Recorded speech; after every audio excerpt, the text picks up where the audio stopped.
नमस्कार, आपण पाहत आहे भांडा फूड न्यूज. एका दमात भ्रष्टाचारी कोमात. सोशल मीडिया, कर्जबाजारी, गुन्हेगारी, सट्टेबाजी, चोरी, मटका, जुगार, दारू, सावकारशाही, न्यायाच्या प्रतीक्षेत प्रशासन. भांडा फूड न्यूज. एका दमात भ्रष्टाचारी कोमात. नांदेडमध्ये गँगवॉरचा थरार. 24 तासात 4 खून. शहरात भीतीचं सावट. नांदेड शहरात अवघ्या 24 तासात 4 खून झाल्याने कायदा सुव्यवस्थेचा प्रश्न पुन्हा ऐरणीवर आला आहे. गँगवॉर मधील तिहेरी हत्येनंतर दुसऱ्याच दिवशी आणखीन एका तरुणाची निर्घृण हत्या झाल्याने नागरिकांमध्ये भीतीचं वातावरण निर्माण झालं आहे. शुक्रवारी मध्यरात्री भाग्यनगर पोलीस ठाणे हद्दीत 2 टोळ्यांमध्ये वर्चस्वाच्या वादातून भीषण गँगवॉर झाली.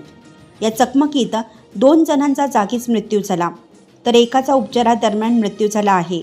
या घटनेनंतर काही तासातच जुना मोढा परिसरातील मुरमुरा गल्लीमध्ये रणजित सिंह तबलेवाले यांच्यावर धारदार शस्त्राने हल्ला करण्यात आला. डोक्यावर आणि चेहऱ्यावर वार झाल्याने त्यांचा जागीच मृत्यू झाला. या सलग घटनांमुळे शहरात तणावपूर्ण वातावरण निर्माण झालं असून नागरिकांमध्ये असुरक्षिततेची भावना वाढली आहे. दरम्यान गँगवॉर प्रकरणात पोलिसांनी 6 आरोपींना अटक केली असून त्यांना 8 एप्रिलपर्यंत पोलीस कोठडी सुनावण्यात आली आहे. या प्रकरणाचा तपास सुरू असून आणखीन आरोपीचा सहभाग उघड होण्याची शक्यता व्यक्त केली जात आहे.